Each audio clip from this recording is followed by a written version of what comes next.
When Sarah Hoffman woke up on the morning of March 8, 2023, she had no idea that this would be the last day she would see the world through the eyes of a woman who still believed in the kindness of strangers. The sun shone through the thin curtains of her small apartment in Cologne, painting golden stripes on the cream-colored wall.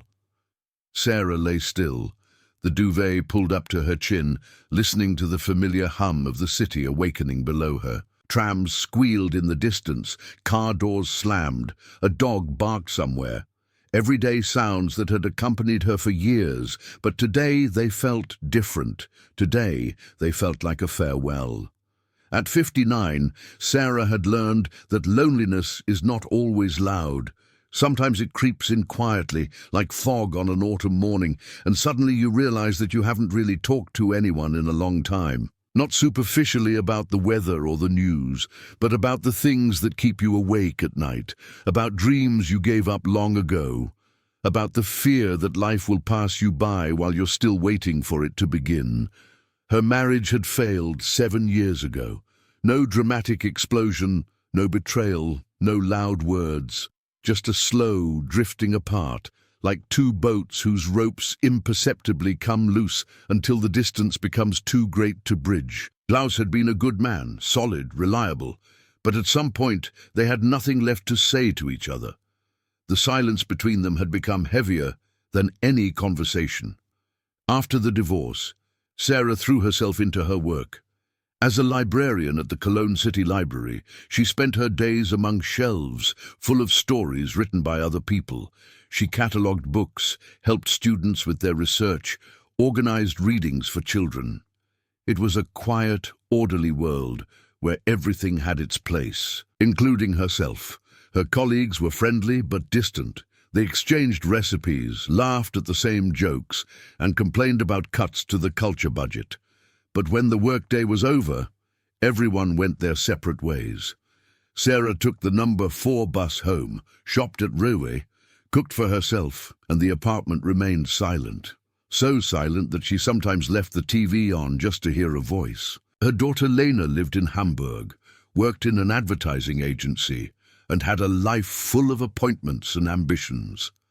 They talked on the phone every Sunday, dutifully and lovingly, but Sarah felt that she was a burden to her daughter if she called too often. Lena had her own life, and that was fine. That's how it should be.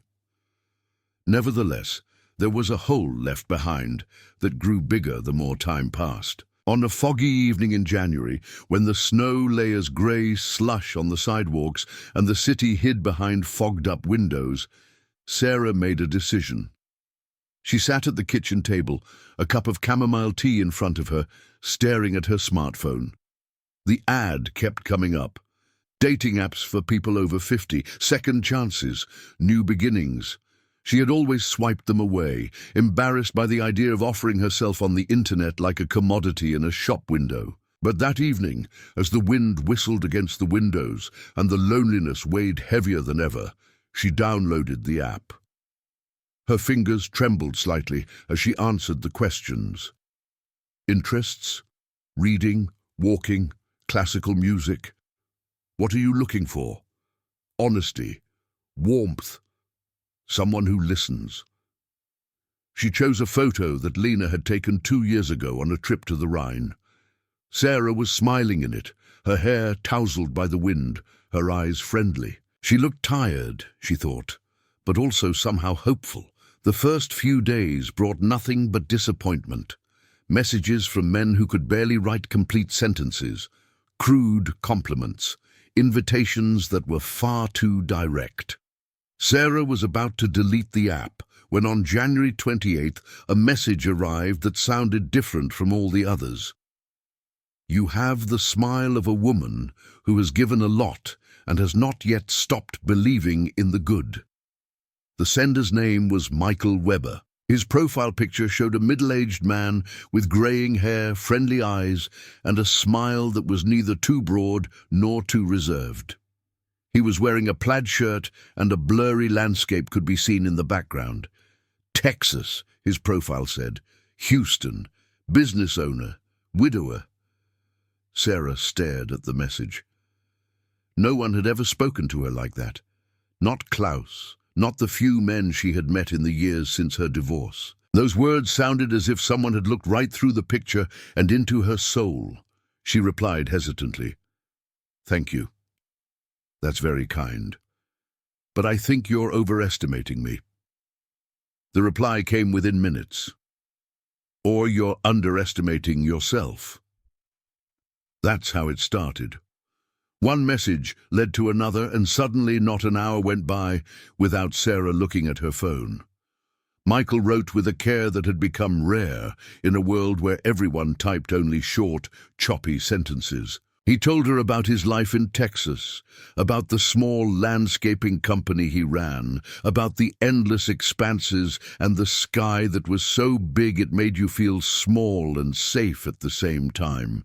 He asked about her day, about the books she read, about the things that made her laugh, and he listened, really listened. When Sarah talked about her work, he asked questions that showed he remembered. When she talked about Lena, he asked how she was doing, if she was proud of her daughter. And Sarah was proud, so proud that it sometimes hurt. The weeks passed, and messages turned into phone calls. Michael's voice was deep and calm, with a slight American accent that Sarah found charming. He talked about his late wife, who had died of cancer 5 years ago, and Sarah heard the pain in his voice, but also the willingness to move on. He said things like, "You can't live in the past forever. At some point you have to have the courage to open the door, even if you don't know what's behind it." Sarah began to look forward to these conversations. She organized her day around them. In the morning, before she drove to work, a message would arrive. "Good morning, Sarah. I hope the day is kind to you." In the evening, when she came home, a voice message would be waiting. "I thought of you today. How was your day?" It was exhilarating. It was scary. It was the first time in years that Sarah felt seen, not as a librarian, not as a mother, not as a divorced, middle-aged woman, but as a human being, as a woman with desires, fears, hopes. Her colleague Petra noticed the change. "You're glowing," she said one morning when Sarah came to work with a smile on her face. "Is there someone special in your life?" Sarah laughed sheepishly. "Maybe. It's still early days." "Tell me about him." And Sarah told her. About Michael, about Texas, about the long conversations that felt like coming home. Petra listened, nodded and shared in her joy. But when Sarah mentioned that she had never seen Michael in person, only in photos, Petra frowned. "Have you ever video chatted?" Sarah hesitated. "He says his internet connection isn't good enough. He lives a little out of the way, you know." Petra said nothing, but her gaze spoke volumes. Sarah didn't want to see it. She wanted to believe. After so many years of loneliness, she just wanted to believe that it was still possible to find someone who understood her. In February, Michael suggested they meet. "I know it's far," he wrote, "but I would love to see you. Really see you. Not just on a screen." Sarah's heart beat faster. "You mean I should come to Texas?" "Only if you want to. I know it's a lot to ask. But I feel like we've known each other for so long. I don't want to waste any more time." Sarah talked to Lena about it. Her daughter was skeptical, cautious, but also understanding. "Mom, I don't want you to get hurt, but I also don't want you to be alone for the rest of your life. Just be careful, okay?" Careful. Sarah had lived her whole life carefully. And what had it gotten her? A failed marriage, a quiet apartment, evenings in front of the TV. Maybe it was time to take a risk. She booked the flight for March 8th, Cologne to Houston via Frankfurt. Michael offered to pick her up at the airport, but Sarah insisted on taking a taxi herself. She wanted to give herself time to arrive, to get her bearings. He gave her his address, a small house in a suburb of Houston. The days before the flight were a mixture of excitement and fear. Sarah bought new clothes, something lighter for the warm Texas climate. She had her hair cut for the first time in years. In the mirror, she saw a woman who looked younger than she felt, a woman with hope in her eyes. The night before she left, Lena called, "Mom, do you have everything? Do you have enough money? And call me as soon as you arrive, okay?" "Yes, sweetheart, don't worry. I always worry about you." Lena's voice broke slightly. "I love you, Mom. I love you too, my girl." Sarah hardly slept that night. She lay awake, staring at the ceiling, imagining what it would be like to finally face Michael. Would he be the way she imagined him? Would he be disappointed when he saw her? The doubts crept through the darkness like cold fingers, but she pushed them aside. Tomorrow, everything would become clear. The flight was long and exhausting. Sarah sat by the window watching the landscape disappear below her, the Atlantic Ocean stretch out endlessly, and finally the coast of America appear. Houston was huge, a sea of houses and streets stretching to the horizon. As the plane landed, Sarah felt her stomach tighten. She collected her luggage, went through passport control, and suddenly she was outside in the humid, warm air of Texas. It smelled different here, like asphalt and flowers and something she couldn't name. Freedom, perhaps, or danger. She took a taxi, a yellow car with a driver who spoke little English, and greeted her with a friendly nod. She gave him the address Michael had sent her and leaned back as the city passed by. Skyscrapers, shopping malls, residential neighborhoods, all looking the same. Finally, the taxi stopped in front of a one-story house on a quiet street. It was simple, well kept, with a small front yard and an American flag on the door. Sarah paid the driver, picked up her suitcase, and just stood there for a moment. Her heart was pounding. This was the moment she had been waiting for weeks. She took a deep breath, walked the short distance to the front door, and rang the bell. Footsteps, slow, then faster. The door opened and Sarah saw him, Michael, or at least the man she thought was Michael. He was small, much smaller than she had expected, about 4 feet 10 inches tall, with short legs and an upper body that looked almost normal in comparison. His face was the same as she had seen in the photos, but the rest was different, completely different. Sarah's mouth opened, but no words came out. She stared at him, unable to organize her thoughts. Michael smiled, but it was a tense smile, a smile that knew what was about to come. "Sarah," he said softly, "welcome." She forced herself to nod, but her gaze said it all, and Michael saw it. He saw it immediately. The silence between them was heavier than any words that could have been spoken. Michael took a step back and opened the door wider. "Come in," he said, his voice controlled, but Sarah heard the crack in it.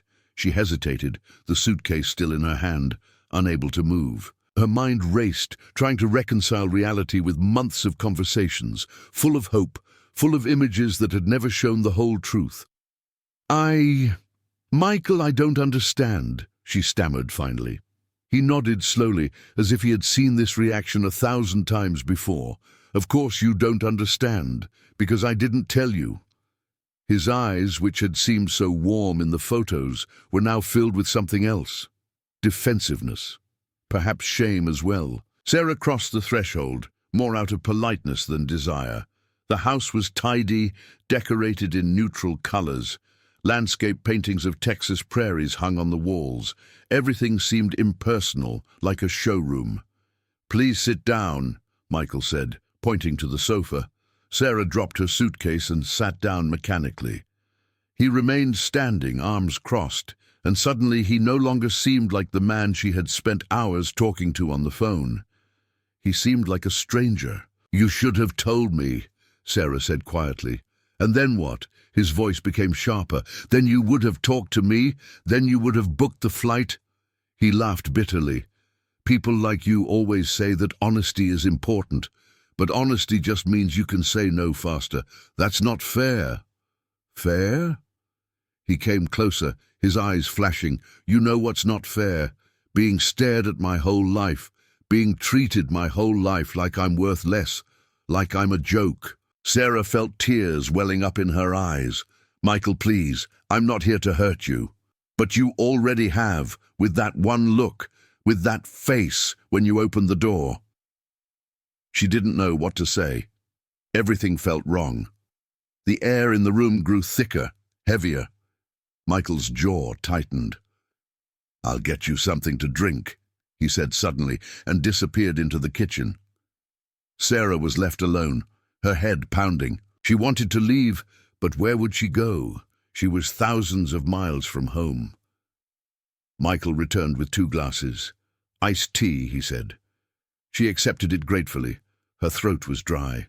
The first sip was sweet, too sweet, but she drank it anyway. "I'm sorry," she whispered. Michael looked at her for a long time. Then he sat down opposite her. "Me too," he said. But there was something in his eyes that Sarah couldn't interpret. Something cold, something final. At first, it was just a slight dizziness, which she attributed to the long journey. Then her head became heavy, as if it were filled with cotton wool. She tried to concentrate on Michael's words, but his voice suddenly sounded distant, blurred. "Are you okay?" he asked, but his concern seemed superficial. I don't know," Sarah muttered. Her tongue felt thick. "Maybe it's jet lag.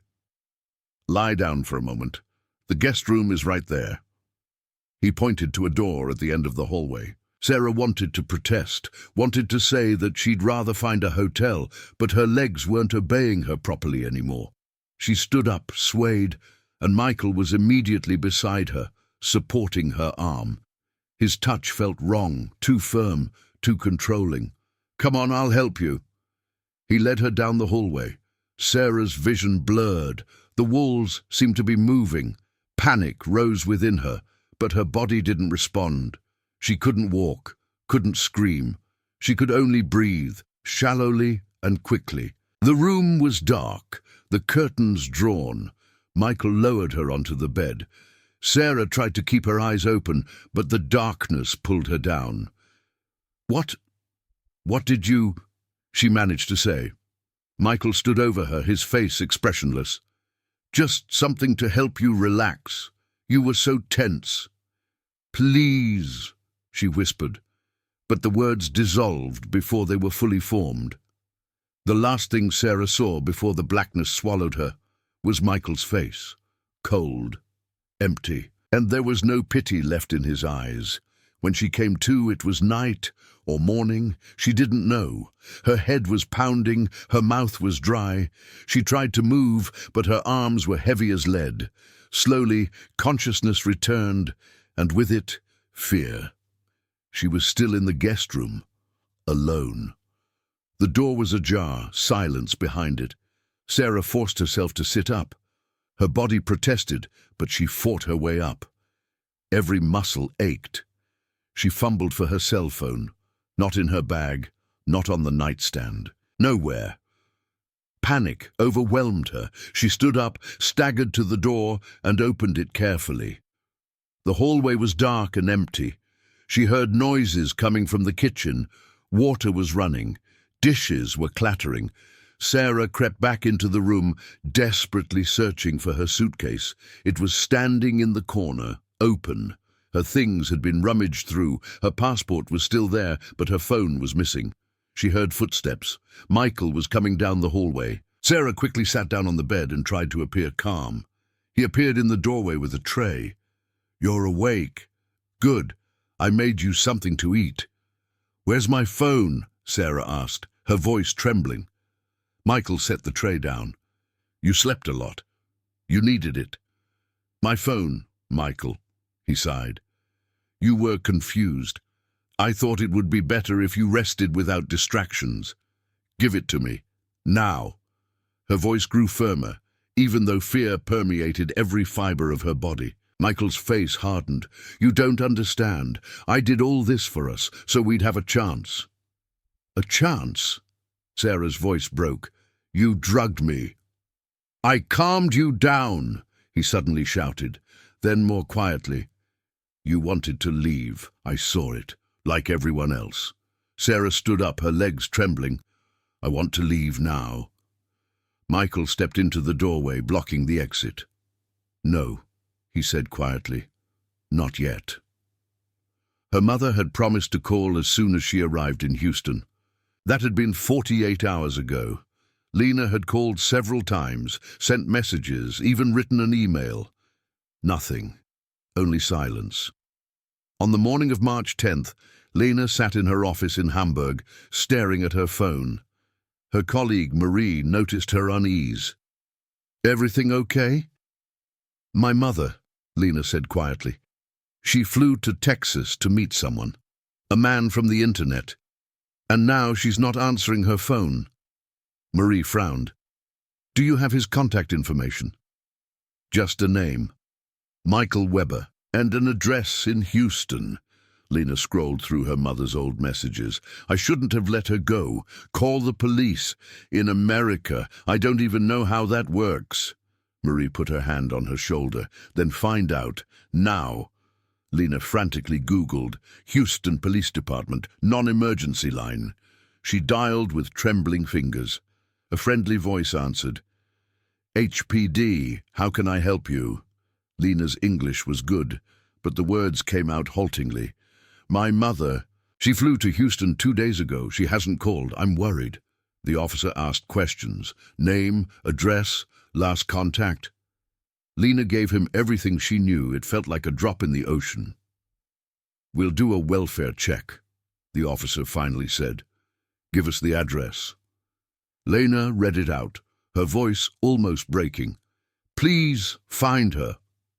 In Houston, the case was forwarded to Detective Maria Gonzalez, an experienced investigator with sharp eyes and an instinct for situations that weren't right. She read the report, noted the address, and called her partner, Officer James Carter. Welfare check in Westbury. German citizen, 59, missing for 2 days. Daughter reporting from Hamburg. Carter nodded. Sounds like an internet romance gone wrong. Or worse, Gonzalez muttered. They drove to the address, an inconspicuous house in a quiet residential neighborhood. Everything looked normal. Too normal. Gonzalez knocked on the door. Footsteps, slow. The door opened a crack. Michael Weber stood there, small, with a polite smile. Good afternoon, officer. How can I help you? Mr. Weber, we're conducting a welfare check. A Sarah Hoffman is supposed to be here. Michael's smile didn't waver. Sarah? Yes, she was here. But she left. Left? Where to? She didn't say. We had a disagreement. She took a taxi to a hotel. Gonzalez took notes. Which hotel? I don't know. She was upset. Carter stepped forward. Can we come in for a moment? Michael's face hardened slightly. Do you have a search warrant? We just want to make sure everything is okay. Everything is fine. Like I said, she's not here. Gonzalez looked past him into the house. Everything was tidy, no signs of a struggle, but something wasn't right. She could feel it. Mr. Weber, when exactly did Ms. Hoffman leave your house? Yesterday morning, around 9. And you haven't heard from her since? No. Why would I? Gonzalez exchanged a glance with Carter. We'll follow up on this. Please don't leave town. Michael nodded. Of course not. He closed the door. Gonzalez walked back to the car. He's lying. Proof? Not yet, but I'll find some. She called Lena back. Your mother isn't at home. Mr. Weber says she left. We're checking hotels and airports. Lena was crying on the other end of the line. Please find her, please. We will, Gonzalez promised. Inside the house, Michael stood at the window and watched the police car drive away. Behind him, in the locked guest room, Sarah sat on the floor, her knees pulled up to her chest, praying. It had taken 24 hours, but the judge had signed. No hotel registration under Sarah Hoffman's name, no flight booked, no credit card transactions since her arrival. A woman had simply disappeared, and Michael Weber's story had too many gaps. On the afternoon of March 11th, 4 police officers stood at his door. This time, Gonzalez knocked harder. Michael opened the door, his face pale. "What is this now?" "Search warrant," Gonzalez said, holding out the document. "Step aside, please." "This is ridiculous. I told you." "Step aside, Mr. Weber." They entered the house. Carter went straight to the guest room. The door was locked. "Key?" he demanded. Michael hesitated. I think I misplaced it."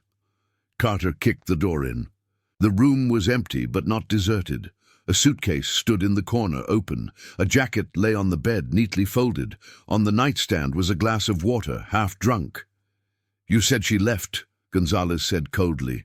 "Why is her luggage still here?" Michael remained silent.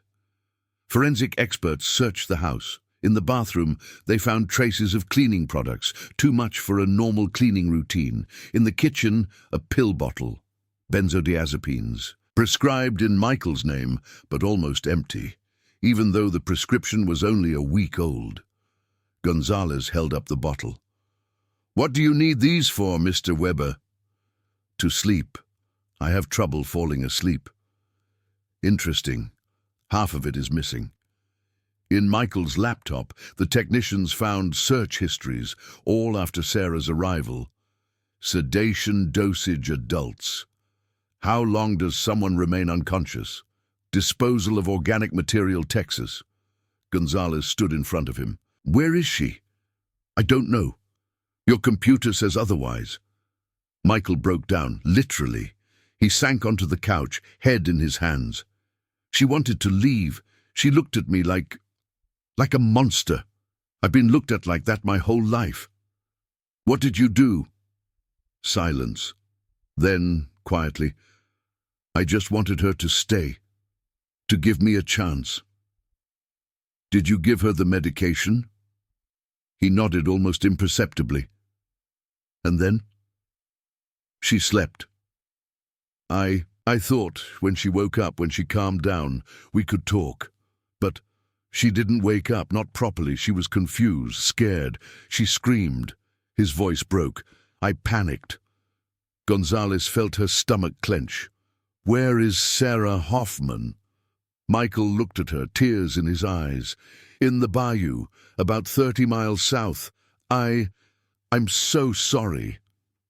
The silence in the room was deafening. Carter immediately left the house, phone in hand, to organize a search team. Gonzalez stood in front of Michael. "You're going to take us there?" The next morning, as the sun rose over the swamps of Texas, a search party found Sarah's body, wrapped in a tarp, submerged in muddy water between cypress trees and reeds. Lena Hoffman received the call in Hamburg. She collapsed, caught by Marie, as the world around her fell apart. Michael Weber was charged with murder. At the trial months later, he sat small and broken in the dock. His lawyer pleaded manslaughter, spoke of lifelong discrimination, of psychological damage, but the prosecutor presented the evidence. The internet searches before Sarah's arrival, the purchased medications, the planned isolation, the verdict, life without parole. The courtroom in Houston was cold on that November day, even though the Texas sun was beating down outside. Lena Hoffman sat in the front row, her hands clasped around a framed photo of her mother. It showed Sarah on the banks of the Rhine, smiling, her hair tousled by the wind. It was the same picture she had used for her dating profile, the picture of a woman who still believed in love. The judge, an older man with grey temples and tired eyes, looked down at Michael Weber. "Mr. Weber, you have been found guilty by a jury of your peers of the murder of Sarah Hoffman. Do you have anything to say before I pronounce sentence?" Michael stood up, his hands cuffed. He looked even smaller than before, broken by months in pre-trial detention. His voice was barely audible. "I didn't want to kill her. I just wanted to be loved." A stifled sob came from Lena. Detective Gonzalez, sitting next to her, put a hand on her shoulder. The judge closed his eyes briefly, as if praying for patience. Mr. Weber, you deceived a woman for months. You lured her to a foreign country. You drugged her, held her against her will, and when she begged for her life, you took that life." His voice grew harsher. "Your loneliness, your pain, your history do not justify this. Nothing justifies this." He raised the gavel. "I sentence you to life imprisonment without the possibility of parole." The gavel fell. Michael slumped. Guards led him away as he sobbed. Lena watched him go, empty and burned out. Reporters waited outside the courthouse. Cameras flashed. Microphones were thrust at her. Gonzalez shielded Lena, but the young woman remained standing. "Do you have anything to say, Ms. Hoffman?" Lena looked into the cameras. Her eyes were red, but her voice was firm. "My mother was not a naive woman. She was intelligent, cautious, loving, but she was also lonely." She took a deep breath. "Loneliness makes us vulnerable, and there are people who take advantage of that vulnerability." She held up the photo. "This is Sarah Hoffman, not just a victim, a mother, a daughter, a woman who deserved to be loved without having to die for it." Her voice broke. "If you know someone who is looking for love online, talk to them, listen to them, be there for them, so that no other family has to go through what I went through." The reporters were silent. Even the cameras seemed to pause respectfully. Weeks later, Lena returned to Hamburg. She carried Sarah's ashes with her in a simple urn. On the banks of the Rhine, where the photo had been taken, she scattered the ashes into the water. The river carried them away, back home.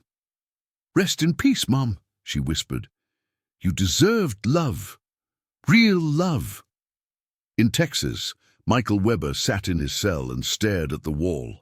The other inmates avoided him. He was too small, too different, too hated, just like he had been his whole life. But this time, there were no more lies to hide behind, no photos that could be cropped, no words carefully chosen to obscure the truth, only the cold, hard reality of what he had done. Years later, Sarah's story was told in the German media, not to sensationalize, but to warn. Detective Gonzalez gave interviews about the warning signs. Psychologists talked about online grooming, and Lena founded a foundation that educated older people about the dangers of internet romances. Sarah's death was not in vain. It opened eyes. It saved lives. But for Lena, there remained a hole that would never be filled. Every Sunday when the phone didn't ring, every birthday without a call, every Christmas without her mother's laughter.